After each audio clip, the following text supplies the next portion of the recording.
India express 24 खबर वही जो है सही। नमस्कार, इंडिया एक्सप्रेस 24 में आपका स्वागत है। मैं हूं जितेंद्र प्रजापति। देखते हैं आज की खास सुर्खियां। इंडिया एक्सप्रेस 24 खबर वही जो है सही। नर्मदा बचाओ आंदोलन की प्रमुख सुश्री मेधा पाटकर रतलाम जिले के किसानों की गुहार पर आलोट पहुंची। सुश्री पाटकर ने जिले में लाल पानी की समस्या पर प्रशासन द्वारा ध्यान न देने का आरोप लगाया। उन्होंने कहा कि यदि लाल पानी के कारणों को ढूंढकर समाधान नहीं किया जाता है तो मानव जीवन खतरे में पड़ सकता है। आलोट एवं जावरा विधानसभा क्षेत्र के कुछ गांवों में केमिकल युक्त लाल पानी के कारण किसानों की फसलें बर्बाद हो चुकी है।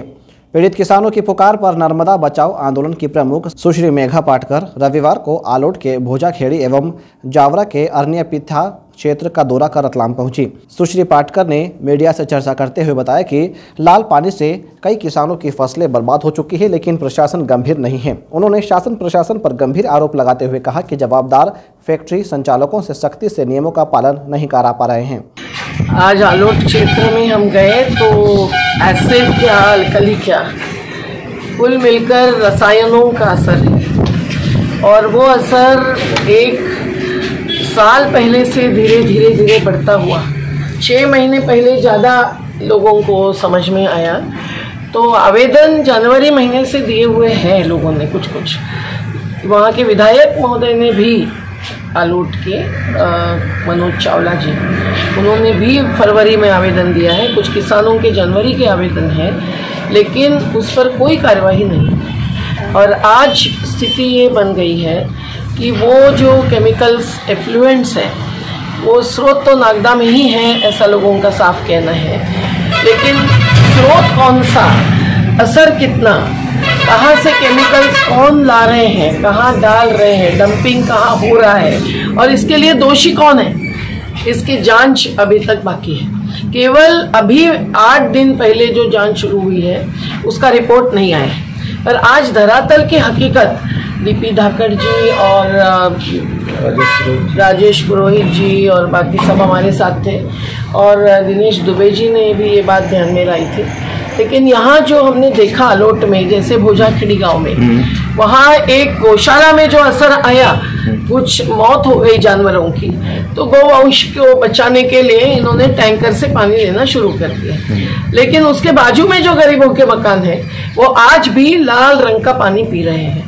अभी सरपंच ने आश्वासित किया है कि वो तो इसके पीछे पड़े हैं, पर ये केवल सरपंच लेवल का भी नहीं, प्रशासन का काम था, क्योंकि एक जगह केवल पानी का रंग बदलकर असर रुक नहीं सकता है।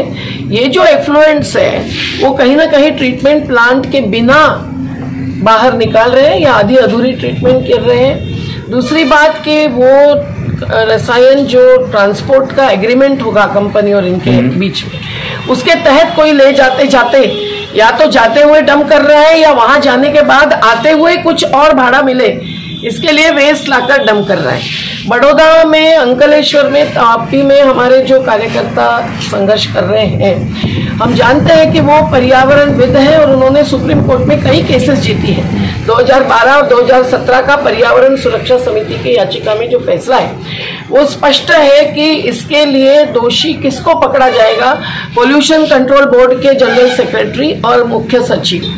लेकिन यहाँ तक आज किसी को भी दोषी करार नहीं किया है। अगर ट्रांसपोर्टर कोई भी हो, वहाँ एक दिनेश शर्मा नाम लिया जा रहा है, तो जांच होनी चाहिए थी। और उनके जो प्रिंसिपल एम्प्लॉयर है, उनके ये एक प्रकार के एम्प्लॉयज है या कॉन्ट्रैक्टर्स है, लेकिन उनको भी दोषी पकड़ के कम से कम उनकी जांच तो होनी चाहिए थी, वो भी नहीं हुआ है। और जो असर आया है वो पानी पर असर है, पानी से नदी पर असर है और नदियां एक दूसरे को मिल रही है। तो क्षिप्रा में एक बाजू अवैध रेत खनन से क्षिप्रा पूरी खोदी गई है, वो भी अवैध है, और दूसरी अवैधता ये है कि क्षिप्रा से फिर चंबल तक गया होगा पानी। गांधी सागर के आजू बाजू के गांव भी, गरोट तहसील के गांव भी बहुत प्रभावित हुए हैं, ये खबर आई है। और यहाँ खेती पर असर, आखिरी बात कह रही हूँ कि जानवरों पर, पानी पर खेती पर असर जो है, हमने देखा कि कहीं नारायण सिंह है, कहीं शंकर सिंह है, इनके पपीते के बगीचे खत्म हुए, इतने पपीते ज़्यादा से ज़्यादा होते हैं और गिर पड़ते हैं, उसको जानवर भी छूता नहीं है, उसके टेस्ट भी नहीं है, तो बर्बाद हो गया।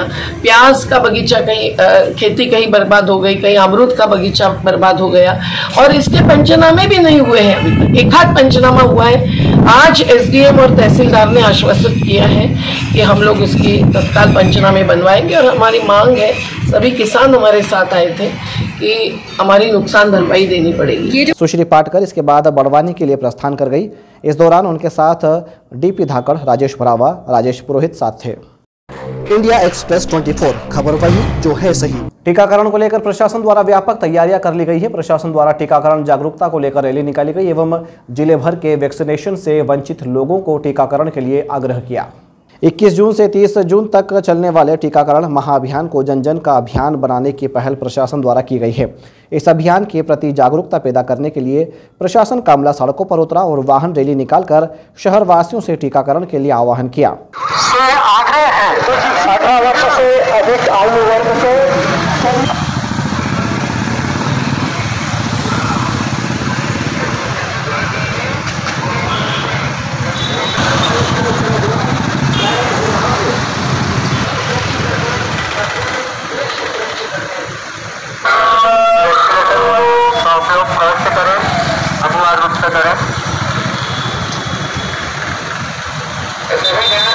जिला पंचायत सीईओ मीनाक्षी सिंह ने कहा कि टीकाकरण ही कोरोना का बचाव है।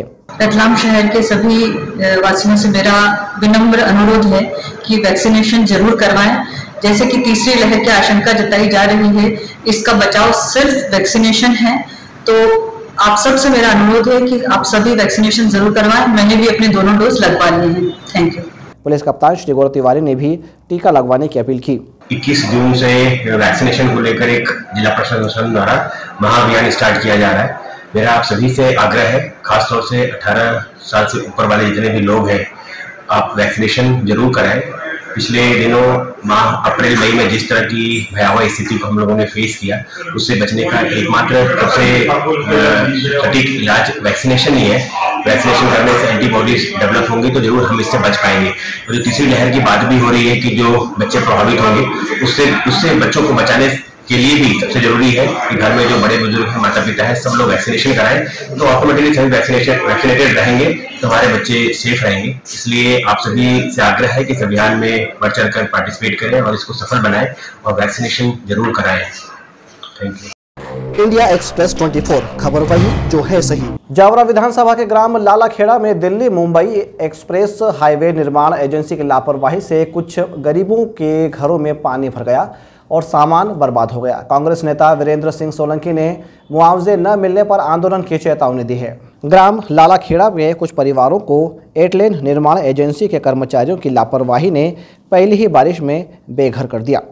पानी निकासी की पर्याप्त व्यवस्था न होने के कारण कुछ परिवारों के घरों में पानी भर गया एवं कुछ मकान गिर भी गए। पीड़ित परिवारों को पंचायत भवन में ठहराना पड़ा। सूचना पर कांग्रेस नेता वीरेंद्र सिंह सोलंकी तहसीलदार को लेकर लालाखेड़ा गांव गए एवं पीड़ितों की समस्या बताई। श्री सोलंकी ने पीड़ित परिवारों के टूटे आशियानों को देखा। इतना ही नहीं, उन्हें राशन तक उपलब्ध करवाया। श्री सोलंकी ने चेतावनी दी है कि यदि पीड़ितों की सुध नहीं ली गई तो वे आंदोलन करेंगे। लालाखेड़ा गाँव में एटलेन निर्माण के कंपनी के जो ठेकेदार और अधिकारी हैं, उनके द्वारा अपनी मनमानी, अपनी लाल फीताशाही के कारण जिस तरह से इस रोड के निर्माण में अनियमितता बरती गई, उसके कारण आज कई लोग यहाँ बेघर हैं, कई लोगों के घरौंदे रोंदे जा चुके हैं और कई लोग अपना लाखों रुपए का नुकसान करा करके बैठे हैं। कुछ दिन पूर्व यहाँ पर जो रोड निर्माण कंपनी है, उनके द्वारा एक डाइवर्टेड मार्ग बनाया गया था और उस डाइवर्टेड मार्ग में जो मुख्य रूप से एकमात्र नाला है यहाँ पर आने के लिए, बड़ा खाल, उस पर एक मीटर का पाइप रख दिया, जबकि यहाँ पर लगभग 10 मीटर बड़ी पुलिया की आवश्यकता थी। इस पुलिया को बनाने के दौरान इनके द्वारा मात्र एक पाइप से उस भारी पानी को निकालने की निकासी की व्यवस्था करने का प्रयास किया, जिससे कल रात को यहाँ पर लालाखेड़ा गांव के अंदर पानी घुसा। कम से कम लाखों रुपए का यहाँ पर नुकसान हुआ। 5-6 लोग ऐसे हैं जिनके परिवार पूरी तरह से गांव की सार्वजनिक ग्राम पंचायत में रहने के लिए मजबूर हैं। इंडिया एक्सप्रेस 24 खबर वही जो है सही। कोरोना काल में माणक चौक थाना क्षेत्र के तत्कालीन थाना प्रभारी अयूब खान द्वारा लोगों की समस्याओं का जो समाधान किया गया वह सराहनीय है। क्षेत्रीय नागरिकों ने आज उनका सम्मान कर उनके कार्यों को अनुकरणीय बताया। माणकचौक थाना में पदस्थ रहे पूर्व थाना प्रभारी अयूब खान ने कोरोना काल में क्षेत्रीय नागरिकों की छोटी छोटी समस्याओं को हल कर उनका दिल जीत लिया। इस्लामिया ए हिंद कमेटी और मॉर्निंग टी ग्रुप के सदस्यों द्वारा अयूब खान का पुलिस कप्तान कार्यालय पहुंचकर उनका इस्ताफा बांधकर और मुंह मीठा कराकर सम्मान किया गया। खान ने बताया कि क्षेत्रीय नागरिकों के सहयोग से ही वे सभी काम कर पाए थे। हमारे माणकचौक थाना क्षेत्र के टीआई साहब श्री अयूब खान साहब ने उस वक्त जब पूरे शहर में और हमारे क्षेत्र में लॉकडाउन और कंटेनमेंट क्षेत्र बने हुए थे, उस वक्त हमारे क्षेत्र की जनता का बहुत सहयोग किया। और मुझे याद अच्छी तरह से उस वक्त हमारे क्षेत्र के कई ऐसे केस थे जिसमें एक डिलीवरी का केस था। महिला बहुत दर्द से करा रही थी, एम्बुलेंस उपलब्ध नहीं हुई थी। उस वक्त हमने साहब को फोन लगाया, इन्होंने तत्काल पुलिस की गाड़ी से उस महिला को हॉस्पिटल पहुंचाया। इसके अलावा भी हमारे क्षेत्र के अंदर पशुपालक है, जानवर भूखों मर रहे थे। उस वक्त हमारे पास कोई व्यवस्था नहीं थी उन लोगों के पास। साहब ने तत्काल उस वक्त भी उन लोगों के लिए चारा और भूसे की व्यवस्था की। इसके अलावा और जब भी कुछ क्षेत्र की जनता को परेशानियां हुई और साहब को याद किया, उन्होंने उसका तत्काल निराकरण किया।